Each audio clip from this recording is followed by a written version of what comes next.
Hörmətli müəllimlər, maarifləndirici videolarımızın növbəti buraxılışı ilə qarşınızdayıq. Bugünkü mövzumuz informatika fənninə həsr olunub və biz bugün Anar Əhədlinin təqdimatında Python proqramlaşdırma dili bölməsinə nəzər salacağıq. Burada dövr operatorları haqqında danışacağıq. Salam Anar müəllim. Salam, xoş gördük Pərvin xanım. Biz bugün informatikanın ikinci məzmun xətti olan formallaşdırma, modelləşdirmə, alqoritmləşdirmə və proqramlaşdırma məzmun sahəsinə baxacağıq və gördüyü kimi Python proqramlaşdırma dili mövzusudur. Bu mövzu müəllimlər arasında nisbətən çətin sayılan mövzu olduğu üçün bu gün çalışacağıq ki, dövr operatorları bölməsindən müxtəlif test tapşırıqlarına nəzər yetirək. Elə isə başlayaq. Birinci test tapşırığımızda klaviaturadan 5 daxil edilərsə, proqramın nəticəsini müəyyən edək. İlk olaraq n dəyişəninə 5 daxil olur və bu 5 int tipində, yəni burada integer, tam ədəd tipinə çevrilir və biz burada diqqət edirik ki, bizim while dövrümüz var və burada müəyyən bir hesablamalar gedir. While, yəni dövrdür. Nə qədər ki, i n dəyişənindən kiçik olana qədər, daha doğrusu kiçik bərabər olana qədər k-nı i-yə vurub k dəyişəninə mənimsədirik və hər dəfə i-ni bir vahid artırırıq. Biz burada diqqət etsək, i-nin ilkin qiyməti 1, n-in ilkin qiyməti isə 5-dir. Biz 1-in 5-dən kiçik və ya bərabər olduğunu bilirik. O zaman bizim dövrümüzün şərti ödəyir və k-nı i-yə vurur. Yəni 1-i 1-ə vurur, 1 alır, i-ni isə, i dəyişənini isə bir vahid artırır, 2 eləyir. Növbəti dəfə i-nin 2 qiyməti ilə dövrə qaydırıq. 2-nin 5-dən kiçik bərabər olduğu bilinir və yenə də dövr daxilinə keçir və burada k-nın son qiyməti, yəni 1-i 2-yə vurur, k-nın yeni qiyməti 2, i isə bir vahid artaraq 3 və diqqət eləsək, bu formada ardıcıllıq davam eləyir.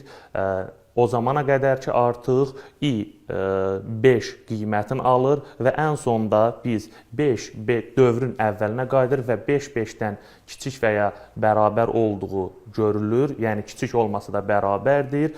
O zaman son dəfə dövrün daxilinə, yəni dövrün gövdəsinə daxil olur və k-nın ən son qiyməti 24 idi. 24-ü 5-ə vurur, 120 qiymətini almış olur. i bir vahid artaraq 6 olur və i-nin 6 qiyməti ilə dövr şərti yoxlanılır və 6 5-dən kiçik bərabər olmadığına görə dövrümüz tərk edilir və k-nın son dəyəri, yəni 120 çap edilmiş olur. Biz burada k-ya diqqət eləsək, görərik ki, 1-dən 5-ə qədər ədədlərin hasilini tapan proqramdır. Yəni 5 faktoriyalı tapan koddur. Beləliklə bizim doğru cavab variantımız A variantı. Keçək növbəti suala. Proqramın nəticəsini müəyyən edək. Demək, burada A və B dəyişənlərinin ilkin qiymətləri var. A dəyişəninə 12, B dəyişəninə isə 3 qiymətinin mənimsəndiyi görürük. Burada yenə də while dövrü, yəni nə qədər ki, B dəyişəni A dəyişənindən kiçik bərabərdir, o zaman dövrün daxilindəki bu komandalar icra ediləcək. Diqqət yetirməliyik ki, burada K dəyişəni D-C olması üçün while dövrü ilə eyni sərhəddədir. Buradan aydın olur ki, while dövründən K dəyişəni asılı deyil. While dövrü ödəmədiyi təqdirdə artıq dövr yekunlaşacaq və ən sonda K dəyişəninə D dəyişəninin və C dəyişəninin ən son dəyərləri mənimsənəcək.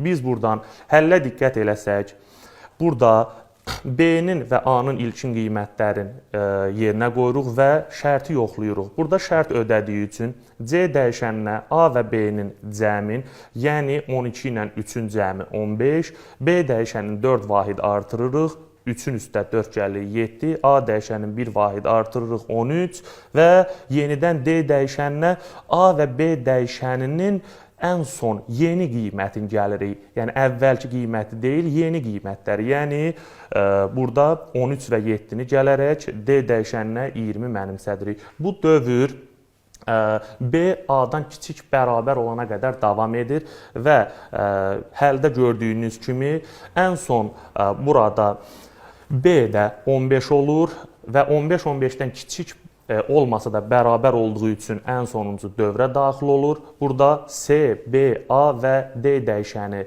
son qiymətlərini alır. Ən son olaraq B-nin son qiyməti 19, A-nın son qiyməti isə 16 olduğu görülür və burada sonuncu şərt yoxlanılır ki, 19 16-dan kiçik və ya bərabər deyil. O zaman while dövrü ödəmədiyi üçün dövr yekunlaşır və burada K dəyişəninin qiymətini hesablayırıq ki, burada K dəyişəni D dəyişəninin sonuncu qiymətindən C dəyişəninin sonuncu qiymətinin çıxılır.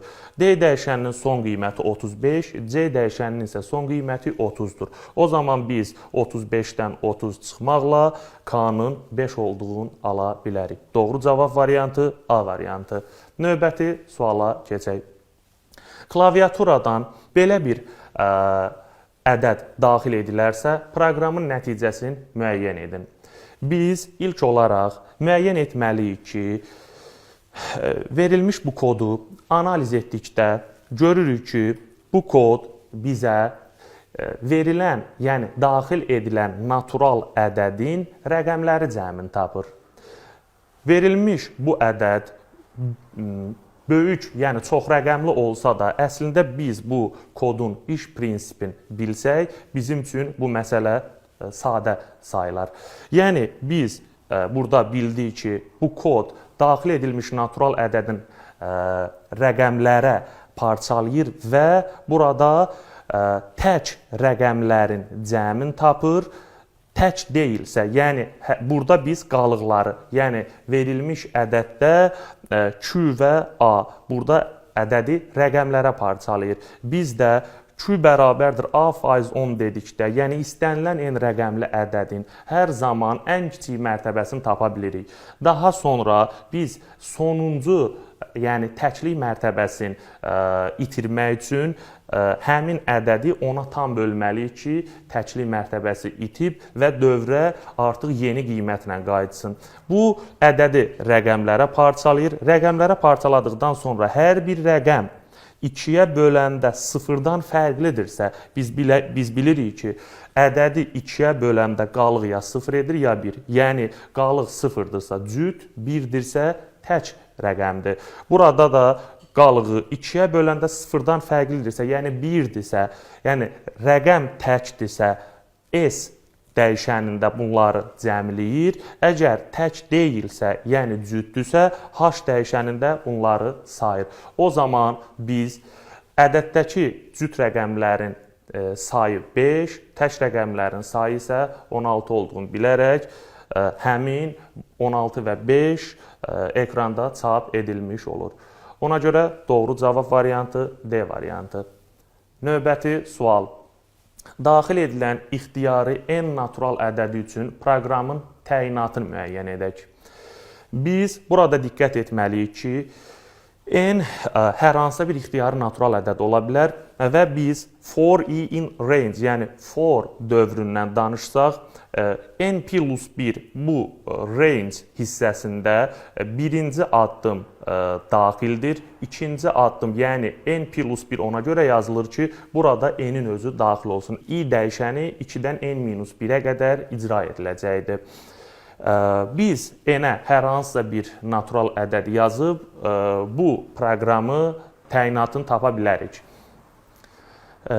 Burada n dəyişəninə 4 daxil etsək, i dəyişənimiz 2-dən 5-ə qədər, yəni 5-in özünü almayacaq. 2-4 parçasında i 2, 3 və 4 qiymətləri alacaq. i birinci 2 qiyməti alır və s-in üstə i gəlir, s-ə mənimsədir. S başlanğıcda 1-dən başlayır. O zaman biz çapa gedən s dəyişəndir və bizdən təyinat istəyir. Buna görə biz s dəyişənindəki cəmi açıq yazılış formasında saxlasaq, daha aydın olar ki, proqramımız hansı işi görür. O zaman biz i 2 qiymət aldıqda s-in ilkin qiyməti 1 olur. O zaman s 1 plus 2 olur. Yenidən dövrə qayıdır. i 1 artaraq 3 olur. və növbəti dəfə S-in son qiyməti 1 plus 2-nin üstə i-nin son qiyməti 3 gəlir.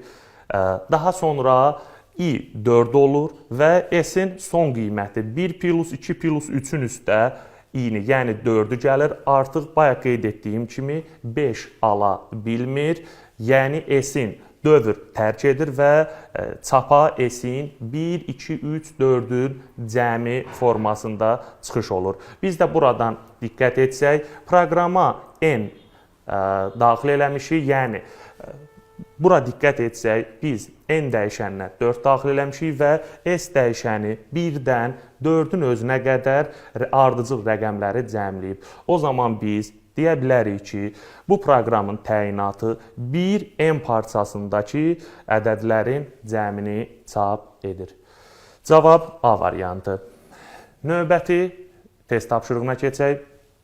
Proqramın nəticəsini müəyyən eləsək, yenə də for dövründən istifadə edəcəyik və burada biz i dəyişəni A-dan B plus 1-ə qədər, yəni AB parçasında qiymət alacaq. A-nın ilkin qiymətinin 2, B-nin isə 4 olduğunu bilərək 2-dən 5-ə qədər, amma 5 daxil olmayacaq. Hər dəfə C dəyişəninə i-nin kvadratın mənimsədəcək. K dəyişəninə isə K-nın üstə C, yəni sanki i kvadratın gələcək. O zaman biz buradan deyə bilərik ki, i ilk olaraq 2 olur və C 2 vur 2, yəni 4 olur. K 0-dan başladığına görə 0 üstə 4, K-nın son qiyməti 4-dür.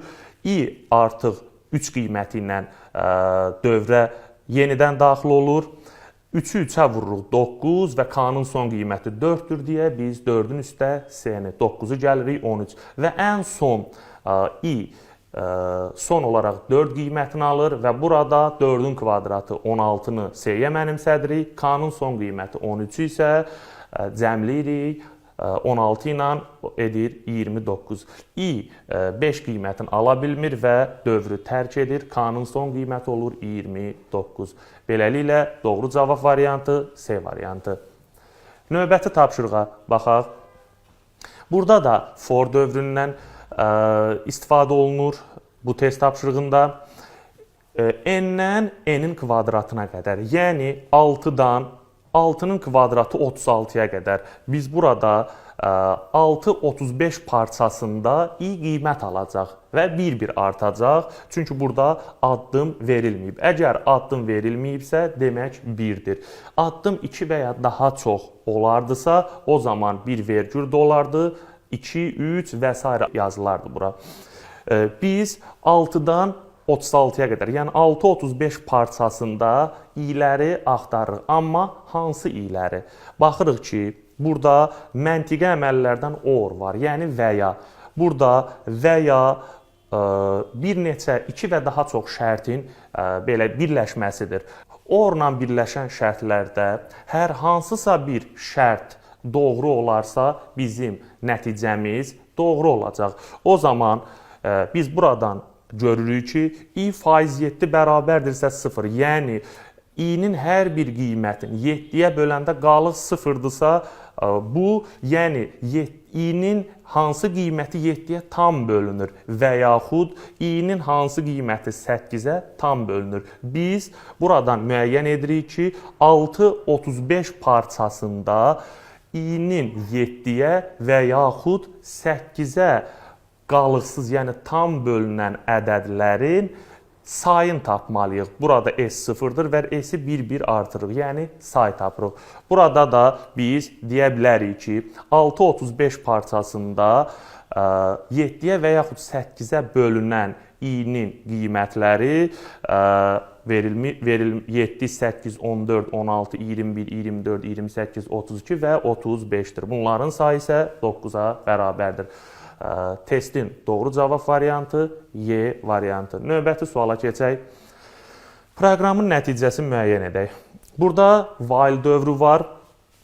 i-yə müəyyən bir dəyər mənimsədilib. Bu dəyər 4-ə bərabərdir və diqqət yetiririk ki, nə qədər ki i 5-dən kiçik və ya bərabərdir, o zaman dövrün daxilindəki kodlar yerinə yetiriləcək. Dövr, yəni i kiçik bərabərdir 5 şərti artıq ödənilmədikdə əlavə olaraq while-la eyni sərhəddə print var deyə print i-nin ən son qiymətində çap edir. Bunu bilərək biz verilən koda əsasən i-nin ilkin qiyməti 4-dür. 4 5-dən kiçik bərabər olduğu üçün şərt, yəni dövrün şərti doğrudur və burada çap edir, yəni ekrana çıxacaq. 4-ü 2-yə vuracağıq 8. Daha sonra i bir vahid artacaq, 5 olacaq və yenidən çap ediləcək artıq i-nin son qiyməti 5. Dövr yenidən dövrün əvvəlinə qayıdacaq və şərti yoxlayacaq. i-nin son qiyməti 5 oldur və 5 5-dən kiçik olmasa da bərabər olduğu üçün yenidən dövrün daxilinə keçid edir proqram və 5-i 2-yə vururuq 10. Daha sonra i-ni bir vahid artırırıq 6 və yenidən 6-nı çap edirik. i dövrə əvvəlinə qayıtdıqda 6 qiyməti ilə qayıdır və 6 5-dən kiçik bərabər olmadığı üçün dövrün daxilinə keçid etmir və sonda print i, yəni yenidən i dəyişəninin son dəyərini də 6 qiymətin yenidən çap edir. Və bunları da nəzərə alaraq biz B variantında doğru cavabı görmüş oluruq ki, proqram 8, 5, 10, 6 və 6-nı çap etmiş olur. Növbəti test tapşırığına baxaq. Burada da yenə for dövrüdür və burada artıq k dəyişəni 1, 51. 51-in özünü götürməyəcək, yəni 1,50 parçasında k qiymətlər alır. Biz burada k-nın hər bir qiyməti üçün if şərti olmalıdır və bu şərt ödəndikdə s bir vahid artacaq. Bu şərt bizdən nəyi tələb edir? K-nın 1,50 parçasında k 2-yə böldükdə 1-dən fərqlidir şərti. Yəni 2-yə böldükdə 1-dən fərqlidir. O deməkdir ki, k cüt ədəd olmalıdır. And şərti, and bir neçə şərti birləşdirir və biz bilirik ki, and ilə birləşən bütün şərtlər doğru olmalıdır ki, cavabımız doğru olsun. Bunları nəzərə alaraq k cüt ədəd olmalıdır və eyni zamanda 3-ə böləndə qalıq 0, yəni 3-ə tam bölünməlidir və 36-dan kiçik bərabər olmalıdır. Ümumiləşdirsək, k-nın 1,50 parçasında 36-dan kiçik bərabər olan 3-ə bölünən və cüt qiymətlərinin sayını tapmaq tələb olunur. Beləliklə də bunlar 6, 12, 18, 24, 30 və 36 qiymətləridir ki, bunların da sayı 6-ya bərabərdir. Doğru cavab variantı B variantı. Növbəti test tapşırığında bu test tapşırığına nəzər yetirdikdə bizdən proqramın icrasından sonra çapa neçə def simvolunun çıxacağı müəyyən etməliyik. Burada while operatoru, yəni dövr operatoru var. Burada i dəyişəni nə qədər ki 7-dən kiçikdir, o zaman bir dəfə def işarəsini, daha sonra bizim şərtlərimiz var. Yəni i 0-dan 7-yə qədər qiymətlər alacaq. Burada 7-nin özü daxil deyil və diqqət etməliyik ki, i hər zaman bir vahid artır. Yəni i 0-dan 7-yə qədər, yəni 0,6 parçasında qiymətlər alacaq və hər dəfə dövrün daxilində müəyyən proqram kodları icra ediləcək.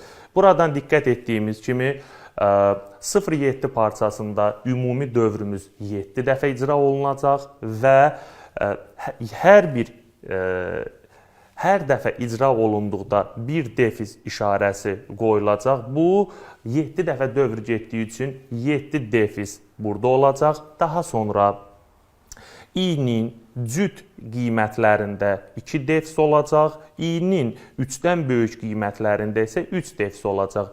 Biz nəzər yetirsək, görərik ki, i-nin 2-yə böləndə qalıq 0 edən qiymətləri hansılardır? 0, 2, 4, 6. Yəni 4 dəfə 2 defs olsa 8 dənə defs olacaq. Daha sonra i-nin 3-dən böyük qiymətləri isə 4, 5 və 6 olacaq ki, burada da 3 dənə defs olacaq. O zaman biz 7 dəfə 1 defis, 4 dəfə 2 defis, 3 dəfə isə 3 defs olacaq və beləliklə 7, 8, 9-un cəmi 24 dənə defs simvolu ekrana çıxmış olacaq. Doğru cavab variantı C variantı. Növbəti suala keçək. Anar klaviaturadan daxil edilən ixtiyari sayda tam ədədin kvadratları hasilini çap edən proqram yazır. Ancaq bəzi sətirlərdə səhvlər edir. Yəni, burada verilmiş 6 sətirlik kodda n sayda ixtiyari tam ədədin doğru formada kvadratları hasilini tapmaq üçün burada bəzi sətirlərdə səhvliklər var. Biz bu səhvlikləri müəyyən etməliyik. Diqqət yetiririk ki, bizim kvadratları hasilini tapır və biz burada s-i hər zaman müəyyən bir x və i-yə, x-a vururuq, i-nin 2 ulduz kvadrata yüksəldirik. İstənilən hasili, yəni istənilən ədədin 0-la hasili bizdə 0 verir. Bizdən isə həmin bu ədədlərin kvadratları hasilini istədiyinə görə biz s-i 0-dan başlada bilmərik. Çünki ümumi s 0 olacaq. Bizim burada ikinci sətirdə yanlışlığımız var və s 0-dan deyil, 1-dən başlamalıdır. Daha sonra n sayda deyir, 1-dən n plus 1-ə qədər demişdik ki, n-in özünü götürmək üçün burada 1 artırmalıyıq həmişə. İxtiyari x tam ədəd daxil edirik. Bizim növbəti səhv olan sətrimiz 5-ci sətirdir. Çünki burada ixtiyari sayda tam ədədin kvadratı deyirsə, biz burada s bərabərdir x vur x, yəni s vur x kvadratından istifadə etməliydik ki, n sayda ixtiyari ədədin hasilini tapsın. Bizim burada ixtiyari ədədimiz x-dır ki, n-ə 5 verəcəksə 5 dənə ixtiyari qiymət, 7 verəcəksə 7, n verəcəksə n dənə ixtiyari qiymət, tam ədədin hasilini tapmış olacaqdır. Ona görə bizim səhv sətirlərimiz 2 və 5-dir. Doğru cavab C variantı. Növbəti suala keçək. Burada da for dövrü verilib və i burada 1.99 parçasında qiymət alacaq. Burada diqqət eləsək, if şərti 2 if verilib və bunlar bir-birinin daxilindədir. Biz burada sərhədlərə diqqət eləsək, forun daxilində if, bu ifin daxilində isə if var. Biz ilkin olaraq şərtimiz nədən ibarətdir onu bilməliyik. Əgər i 3-ə tam bölünürsə və eyni zamanda i 5-ə tam bölünürsə, o zaman s-in üstə i gəlməliyik. Yəni, s cəmləməliyik. Nəyi? 1.99 parçasında həm 3-ə, eyni zamanda 5-ə bölünən ədədlərin cəmini. Demək, biz burada müəyyən etdik ki, i 1.99 parçasında həm 3-ə, həm 5-ə, yəni i-nin 15-ə tam bölünən qiymətlərin biz s-də cəmləməliyik. 1.99 parçasında 15-ə bölünən qiymətlər isə 15, 30, 45, 60, 75 və 90 ədədləridir ki, bunların da cəmi 315 vermiş olur. Doğru cavab variantı C variantı. Növbət test tapşırığına diqqət yetirək. While dövrü nə qədər ki, i dəyişəni n dəyişənindən kiçik bərabərdir, o zaman s-in üstə i, yəni s-ə i dəyişənlərin yığacaq. Və burada bizim break deyə bir komandamız var ki, yəni qırmaq. Əgər s 15-dən böyük bərabər olarsa, break komandası dövrü qırır və dövrü tərk edir, print i edir. Biz o zaman hesablasaq, i 1-dir, n 10-dur. 1 ondan kiçik bərabərdir, 0-ın üstə 1 gələcək, s 1 olacaq. 1 15-dən böyük deyil deyə S-lə eyni sərhəddə i bir vahid artacaq 2 olacaq. 2 10-dan kiçik bərabər deyil deyə 1-in üstə 2 gələcək 3 və 3-ün 15-dən böyük olmadığı şərti görünür. I bir vahid artır. Biz görürük ki, buradan i ardıcıl qiymətlər alır və ardıcıl qiymətləri S-də yığır. Birdən hər hansı bir ədədə qədər bu ədədlərin cəmi nə qədər ki 15-dən böyük deyil, o zaman i-ni bir vahid artıracaq. I-nin ən son qiyməti, yəni 6-nı çap edir. Doğru cavab variantı B variantı. Növbəti test tapşırığına baxsaq, burada da dövrdür və i 10-99 parçasında müəyyən bir ardıcıl qiymətlər alır.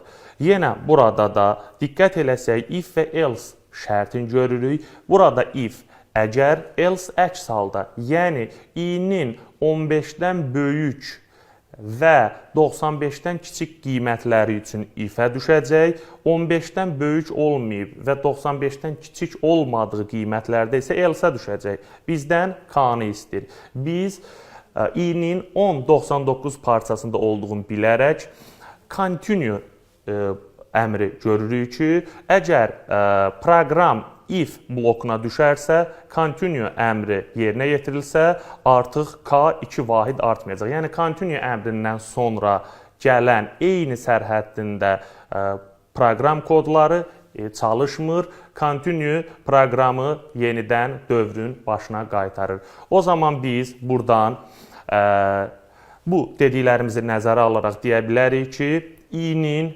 15-dən kiçik bərabər və 95-dən böyük bərabər qiymətlərində else gələcək.